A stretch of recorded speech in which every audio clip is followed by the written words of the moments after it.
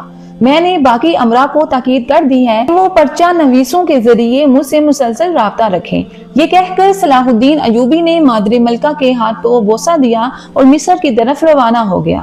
صلاح الدین ایوبی کو اس وقت شدید حیرت ہوئی جب شمس النساء اس کے دوش بدوش اپنے پسندیدہ گھوڑے پر سفر کر رہی تھی۔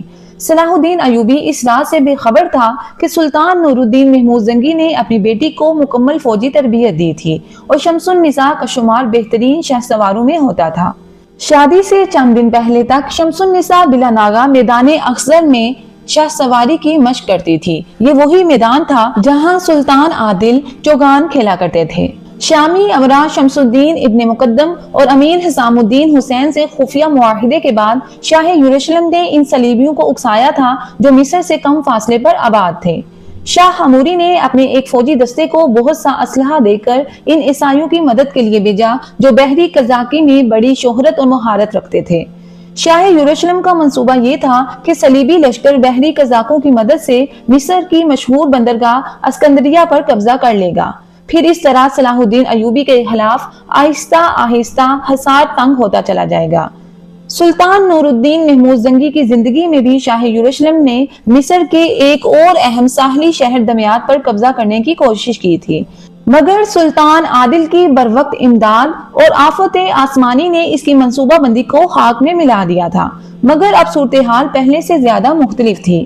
سلطان نورالدین محمود زنگی کی وفات اور مسلمان امراء کے ذاتی اختلافات نے شاہ عموری کو پورا یقین دلا دیا تھا کہ وہ اس بار اسے یقینی طور پر فتح حاصل ہو جائے گی۔ صلاح الدین ایوبی طوفان برقوباد کی طرح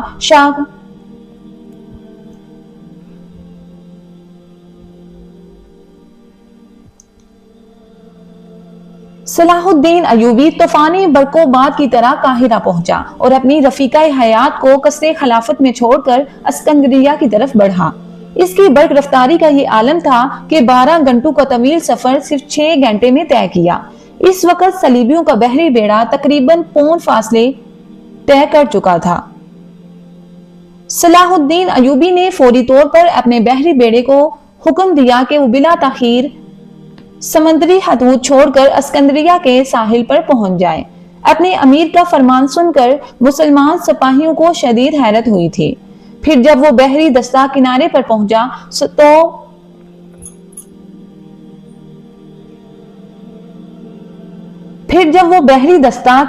پہنچا تو صلاح الدین ایوبی اپنے فوجیوں کا منتظر تھا۔ پھر وہ تمام سپاہیوں کو لے کر اسکندریہ کے قلعے کی طرف بڑھا۔ سارے فوجی اپنے امیر کی منصوبہ بندی کو سمجھنے سے قاصر تھے۔ صلیبی بیڑا کسی مزاحمت کے بغیر آگے بڑھ رہا تھا۔ عیسائی سلاح کو اس بات پر حیرت تھی کہ صلاح الدین نے سمندری حدود کو کھلا کیوں چھوڑا۔ صلیبی بیڑے نے وہ رات کھلے سمندر میں گزاری۔ عیسائی فوجی ساحل کے قریب پہنچ چکے تھے۔ تمام فوجی ماہرین رات بھر آپس میں مشورے کر رہے تھے اور پھر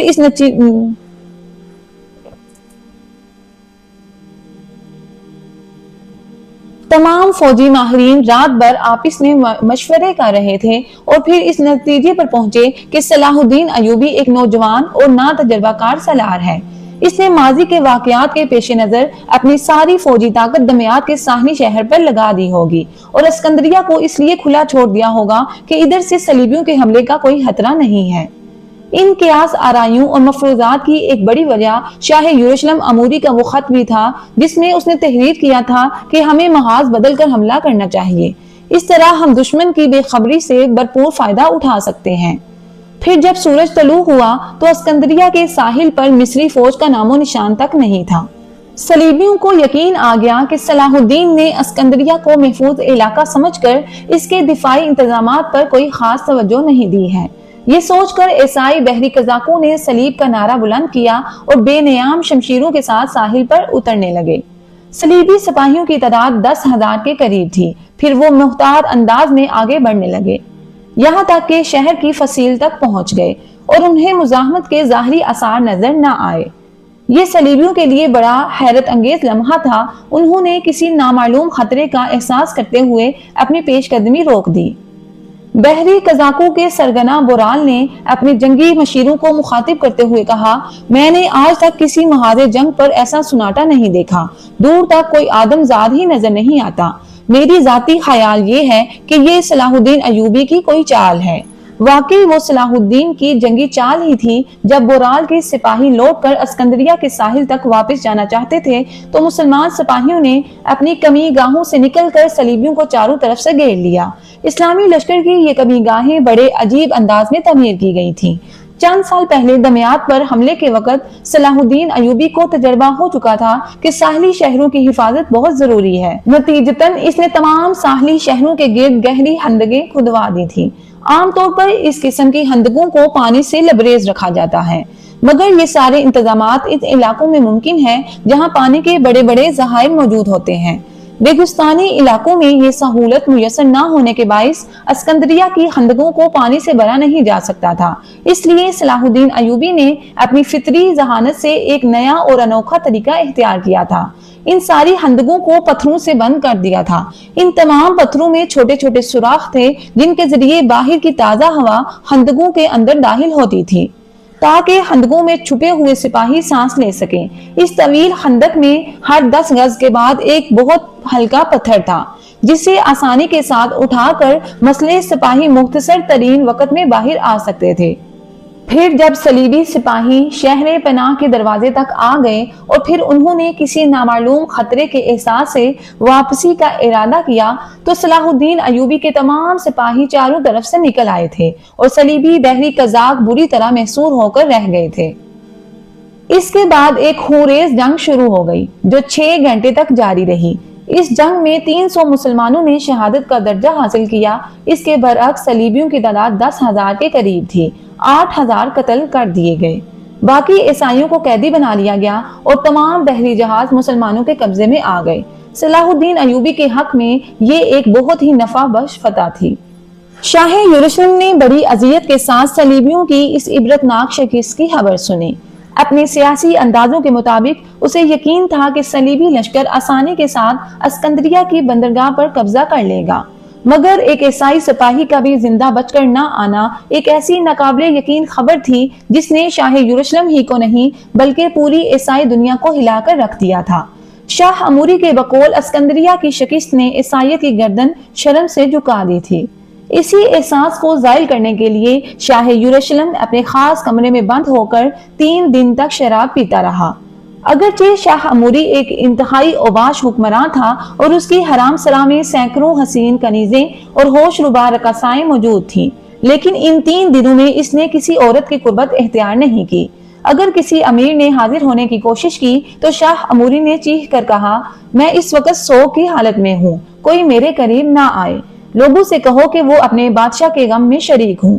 بس خدمت گار دونوں وقت شاہ اموری کو کھانا پہنچا دیا کرتے تھے۔ بادشاہ کے اس عمل سے عیسائی رعایا بھی بہت اداس تھی۔ پھر چوتھے دن شاہ اموری نے اپنا دربار آراستہ کیا اور انتہائی سوگوار لہجے میں حاضرین دربار سے مخاطب ہوا، اگر تم لوگوں کے خون میں ذرا بھی غیرت ہے تو اس شکست کو ہمیشہ یاد رکھو گے۔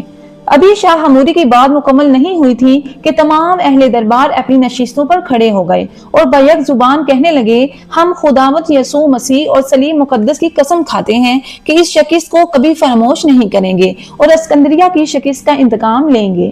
حاضرین کی پرشور آوازوں سے پورا دربار گونج رہا تھا۔ ابھی وہ لوگ مزید عہد و پیمان کرنا چاہتے تھے کہ شاہ اموری نے انہیں ڈانٹتے ہوئے کہا، اپنی جگہ بیٹھ جاؤ کہ ابھی میری بات مکمل نہیں ہوئی ہے۔ بادشاہ کا ناگوار رنگ دیکھ کر تمام حاضرین دربار دوبارہ اپنی اپنی نشستوں پر بیٹھ گئے۔ اب ان قسموں اور وعدوں سے کام نہیں چلے گا۔ یکایک شاہ اموری کا لہجہ غضبناک ہو گیا تھا۔ بالڈون ثالث کے زمانے میں بھی اسی انداز کی قسمیں کھائی گئی تھی۔ شاہ فرانس اور شاہ جرمنی اپنی لاکھوں کی فوج لے کر آئے تھے اور شکست کھا کر اس طرح واپس چلے گئے تھے کہ جیسے یہ کوئی شطرنج کی بازی ہو۔ یروشلم کی در و دیوار انہیں آوازیں دیتے رہے مگر انہوں نے پلٹ کر نہیں دیکھا۔ یاد رکھو کہ میں خیالوں کی دنیا میں رہنے والا شہنشاہ نہیں ہوں، مجھے ماضی کے حکمرانوں کی طرح الفاظ سے نہیں بہلایا جا سکتا، میں عمل چاہتا ہوں، عمل اور صرف عمل۔ یہ کہہ کر شاہ اموری نے چند لمحوں کے لیے خاموش ہو گیا اور گہری نظروں سے اہل دربار کے چہروں کا جائزہ لینے لگا۔ تمام درباری پریشان نظر آ رہے تھے۔ شاہ اموری نے نیا فرمان جاری کر دیا، یروشلم کی حدود میں بسنے والے ماں باپ پر لازم ہے کہ اگر ان کے 5 بیٹے ہیں تو وہ اپنے 4 بیٹے کلیسا کی حفاظت کے لیے وقف کر دیں۔ وہ سب کے سب شاہی فوج میں شامل ہوں گے اور ان کا ایک ہی مقصد حیات ہوگا کہ وہ محاذ جنگ پر جائیں اور صلیب کی حفاظت کریں۔ پھر جب حالت امن ہو تو وہ بحری اور بری قذاق بن کر مسلمانوں کے تجارتی قافلے لوٹیں اور کلیسا کے دشمنوں کو ایک لمحے کے لیے بھی چین سے بیٹھنے نہ دیں۔ یہ ایک انتہائی سخت فرمان تھا جس پر عمل کرنا ہر عیسائی کے بس کی بات نہیں تھی۔ اپنے جوان بیٹوں کو کلیسا کے نام پر قربان کر دینا ایثار کی آخری منزل ہوتی ہے جس سے گزرتے ہوئے بڑے بڑے بہادروں کے قدم ڈگمگا جاتے ہیں۔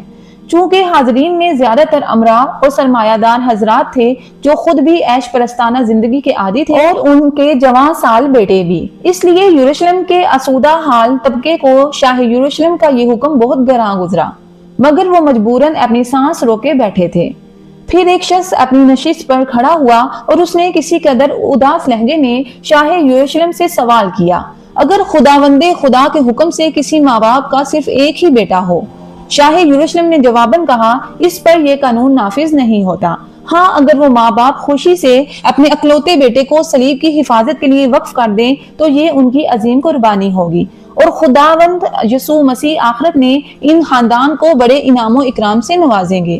اس کے ساتھ ہی شاہ اموری نے ایک نئے قانون کے نفاذ کے ساتھ ایک نیا مالیاتی شعبہ قائم کر دیا۔ اس قانون کے مطابق یروشلم میں بسنے والا ہر باشندہ اپنی آمدنی کا 1/4 حصہ پابندی کے ساتھ حکومت کو ادا کرے گا، اور یہ رقم صرف ہتھیاروں اور گھوڑوں کی خریداری کے لیے وقف ہوگی، تاکہ مستقبل قریب میں مسلمانوں کے خلاف ایک نئی طاقتور فوج تیار کی جا سکے۔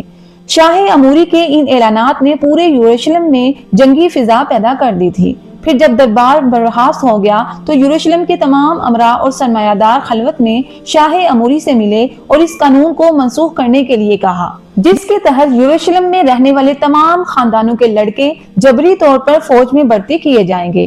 شاہ اموری نے مسکراتے ہوئے کہا، یہ نیا قانون امراء کے لڑکوں کے لیے نہیں مگر رعایا کو مطمئن کرنے کے لیے اعلان تو کرنا ہی پڑتا ہے۔